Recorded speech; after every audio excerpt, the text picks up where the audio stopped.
Assalamualaikum warahmatullahi wabarakatuh. Yang terhormat Bapak Nanang Kosim, SPDI MPD, dan teman-teman sekalian yang saya banggakan. Di sini kami dari kelompok 6 akan mempresentasikan tentang materi kerukunan antar umat beragama. Materi yang pertama akan disampaikan oleh teman saya, Novita Wulandasari. Dipersilahkan.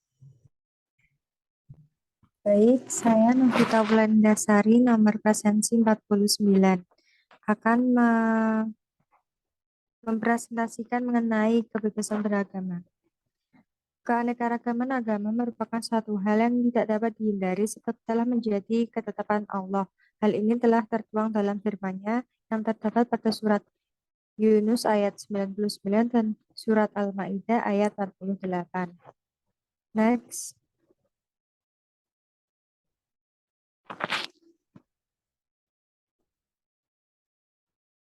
Kebebasan beragama dipengaruhi oleh kondisi keberagaman agama. Islam mengakui pemberian kebebasan kepada manusia dan masyarakat untuk menjalankan keyakinan dan mengatur hidupnya serta menentukan nasibnya masing-masing. Selama tingkah lakunya tidak bertentangan dengan syarat-syarat terciptanya ketertiban. Gambaran tentang kebebasan beragama terdapat dalam surat Al-Baqarah ayat 256. Selanjutnya,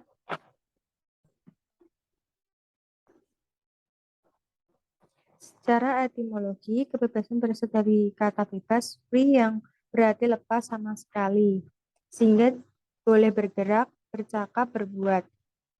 Sedangkan kebebasan beragama adalah suatu kebebasan yang sangat dibutuhkan secara mutlak bagi pemeliharaan dan perlindungan atas martabat manusia dalam masyarakat yang terorganisasikan sebagai satu jenis perlindungan paling minimum yang dapat diterima.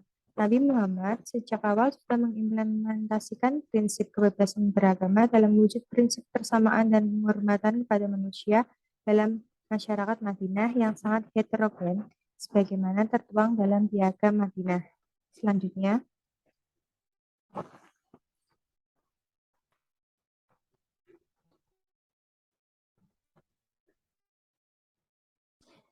kebebasan beragama dalam pandangan Islam adalah suatu kondisi dalam masyarakat yang dalam hal ini dapat menuntut tujuan-tujuan spiritual tertinggi tanpa paksaan orang lain dan mengacu kepada agama yang bersumber pada wahyu yang datang dari Allah. Sekalipun agama Islam tidak menghendaki seorang yang sudah beragama untuk berpindah ke agama lain, agama Islam juga tidak membenarkan pada umatnya untuk memaksakan kehendaknya kepada seseorang supaya mereka tetap beragama Islam. Salah satu aspek kebebasan beragama menurut Islam adalah adanya kebebasan bertukar pikiran dalam masalah agama. Agama Islam tentu memperbolehkan umatnya untuk bertukar pikiran dengan pemeluk agama lain. Selanjutnya,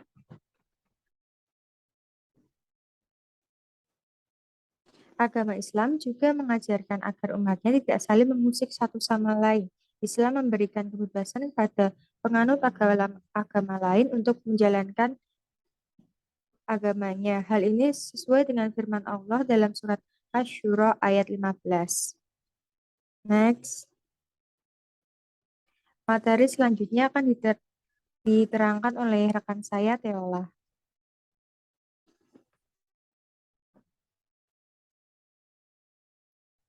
Assalamualaikum warahmatullahi wabarakatuh. Perkenalkan, nama saya Teola Triksi Ayu Elsa, presensi 43. Di sini saya akan menjelaskan materi tentang pandangan agama, tentang toleransi. Yang pertama, pengertian toleransi. Toleransi beragama merupakan satu tema yang selalu menarik untuk diteliti dan dikaji secara lebih mendalam. Karena masa depan suatu bangsa sedikit banyak tergantung pada sejauh mana masyarakat suatu bangsa tersebut dapat menjaga keharmonisan hubungan antar umat beragama. Sedangkan menurut Nurcholish Majid, toleransi beragama adalah dengan menghargai dan menghormati kepercayaan agama lain dan memandang bahwa masing-masing agama berjalan menuju kebenaran, sehingga menurutnya tidak ada masalah jika umat Islam ikut mengucapkan selamat hari raya dan menghadiri perayaan-perayaan keagamaan agama lain. Karena itu merupakan bagian dari cara menjaga keharmonisan antar umat beragama.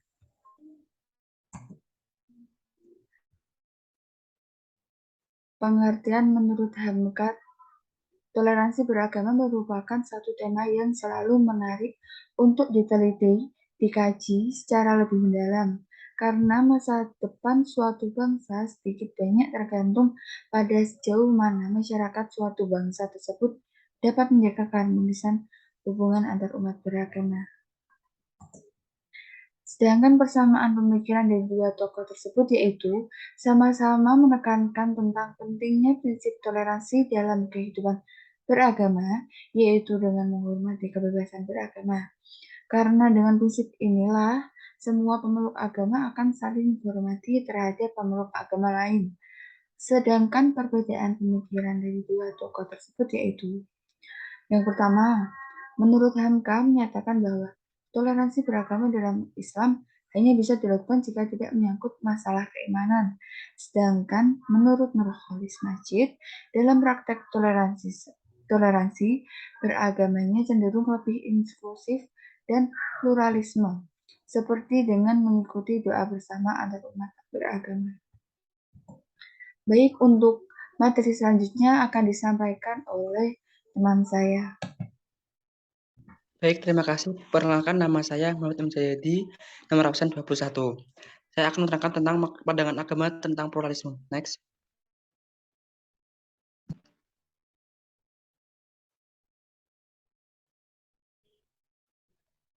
Pluralisme secara etimologis berasal dari kata bahasa Inggris, yaitu pluralisme.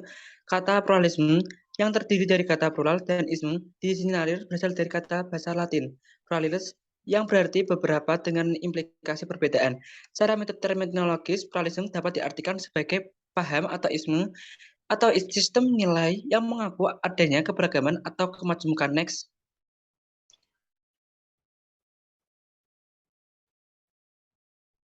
Islam telah mengajarkan umatnya untuk menghormati agama lain dan melarang mencelanya. Bahkan dalam sebuah ayat Allah Subhanahu wa taala melarang kita untuk mencela sesembahan para penyembah berhala. Allah Subhanahu wa taala berfirman dalam Quran surat Al-An'am ayat 108 yang dapat dibaca pada slide berikut. Ayat di atas secara tegas melarang umat Islam untuk mencerca dan mengolok-olok sesembahan non-muslim karena dikhawatirkan mereka atau non-muslim akan berbalik menghina Islam. Ayat ini jelas mengajarkan prinsip tasamuh atau toleransi kepada setiap muslim dalam hubungannya dengan agama Islam. Next.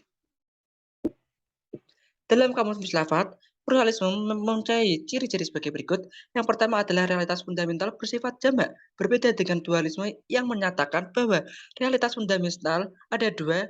Monanisme menyatakan bahwa realitas fundamental hanya satu.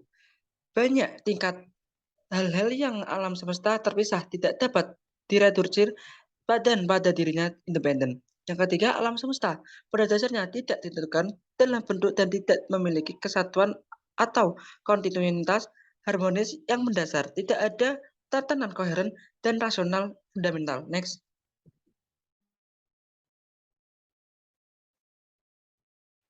Ketika pluralisme disandingkan dengan agama, maka makna pluralisme berubah menjadi satu istilah yang disebut pluralisme agama atau religious pluralism. Secara terminologi, pluralisme agama berasal dari dua kata, yaitu pluralisme atau pluralism dan agama dalam bahasa Arab terjemahkan al-ta'adudiyah al-diniyah. Dalam bahasa Inggris, religious pluralism. Oleh karena istilah pluralism agama berasal dari bahasa Inggris, maka untuk mendefinisikannya secara akurat harus merujuk kepada kamus berbahasa tersebut. Pluralism berarti jamak atau lebih dari satu. Dalam kamus Oxford, pluralism ditafsirkan ke dalam dua bentuk, yakni pluralism yang menunjukkan suatu kehidupan dalam sebuah masyarakat yang dibentuk oleh kelompok-kelompok suku bangsa yang berbeda-beda, di mana kelompok-kelompok ini mempunyai kehidupan politik dan agama yang berbeda. Next.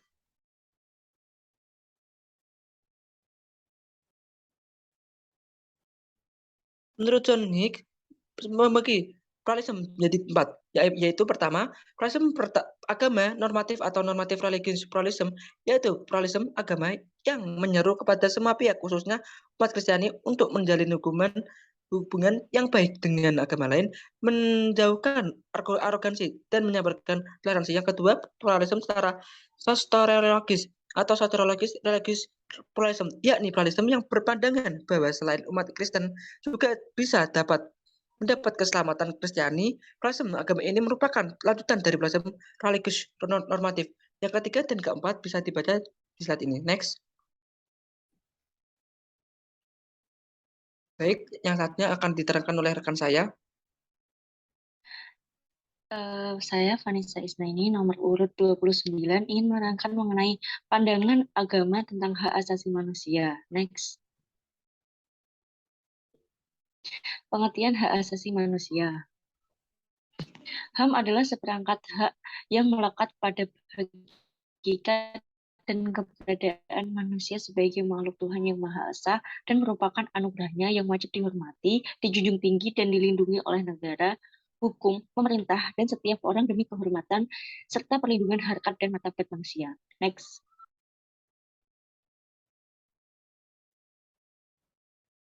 Dapat disimpulkan bahwa HAM atau hak asasi manusia adalah seperangkat hak yang melekat pada diri manusia sebagai makhluk ciptaan Tuhan yang bersifat universal, yang wajib dihormati serta dijunjung tinggi dan dilindungi oleh negara, hukum, pemerintah, dan setiap orang demi kehormatan dan perlindungan harkat martabat manusia.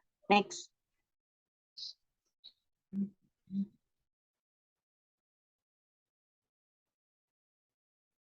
Prinsip-prinsip hak ada 5. Yang pertama adalah hak perlindungan terhadap jiwa atau hak hidup. Yang kedua adalah hak perlindungan keyakinan. Yang ketiga, hak perlindungan terhadap akal pikiran. Yang keempat adalah hak perlindungan terhadap hak milik. Yang kelima adalah hak berkeluarga dan hak memperoleh keturunan serta mempertahankan nama baik. Next.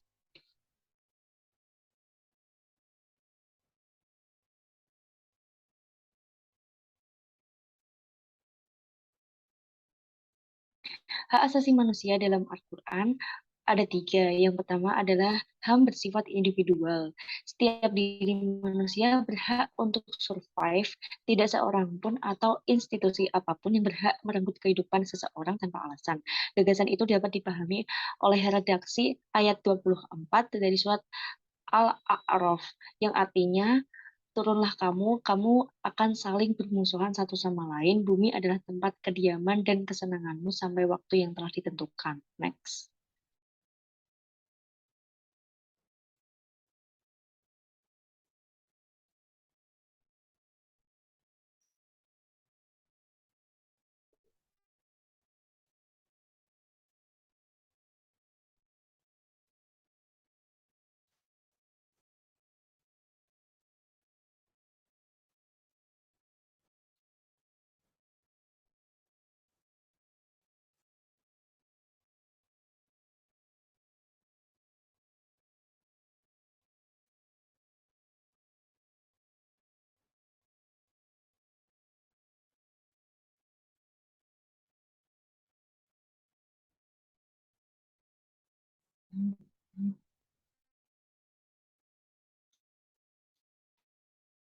Next.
Yang kedua adalah hak kemerdekaan didasarkan pada prinsip Al-Quramah Al-Insaniyah, kemuliaan insani pada Quran Surat Al-Isra ayat 70 yang artinya dan sungguh kami telah memuliakan anak cucu Adam dan kami angkut mereka di darat dan di laut.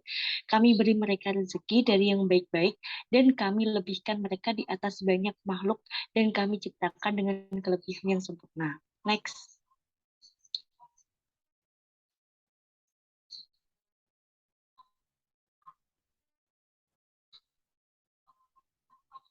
Jika seorang atau sesuatu makhluk yang terancam kelangsungan hidupnya, lalu tidak ada orang lain menolongnya, maka ia melanggar hukum muktarom.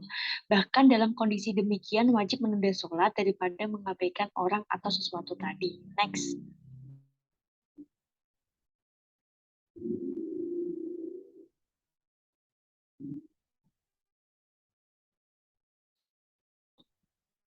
Yang ketiga, HAM bersifat sosial. Salah satu persoalan HAM yang berimplikasi sosial adalah persamaan derajat kemanusiaan. Tema ini ditarik dalam prinsip Al-Karomah Al-Insaniyah sebagaimana Quran Surat Al-Isra ayat 70 yang kata karomna yang digunakan dalam bentuk muta'adi artinya sebagai berikut. Next.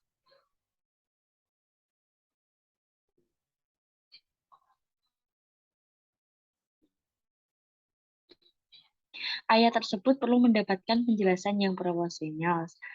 Sementara Al-Qurtubi memasukkan aspek fisik dan non-fisik sebagai kelebihan manusia dibandingkan makhluk lain. Dari aspek fisik, memberikan contoh dengan mengutip pandangan Al-Tabari bahwa kelebihan manusia karena ia makan dengan tangannya, sementara makhluk lain melalui mulutnya. Dan dari aspek non-fisik, ia menegaskan bahwa letak kelebihan manusia adalah akalnya, sebab dengan akal, manusia diberi tanggung jawab atau taklif, dapat mengetahui Tuhannya dan membenarkan misi Rasulnya. Next.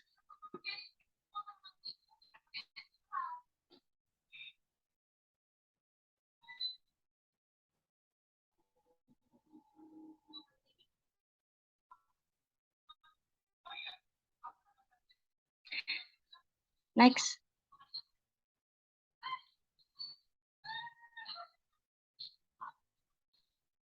Selanjutnya akan diterangkan bab 5. So, bab 5 dengan teman saya. Silakan.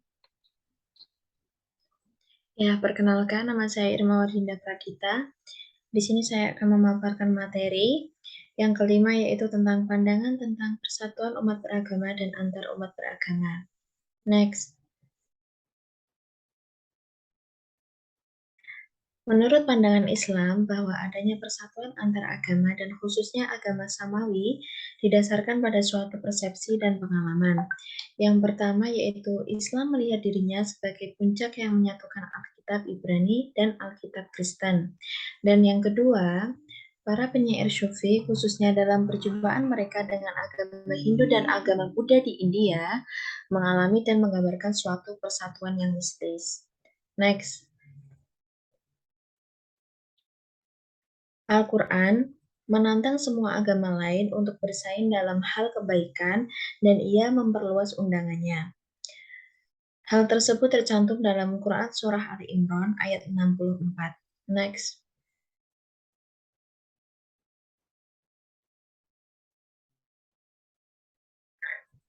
Adapun sikap-sikap yang harus ditumbuhkan antar umat beragama yang dirangkum dari Jurnal Moderasi Beragama dalam karangan Indonesia, karangan Agus Ahmadi, yakni yang pertama ada sikap menghormati dan menghargai. Yang kedua, menjunjung tinggi toleransi. Dan yang ketiga atau yang terakhir, menghindari pemicu terjadinya konflik.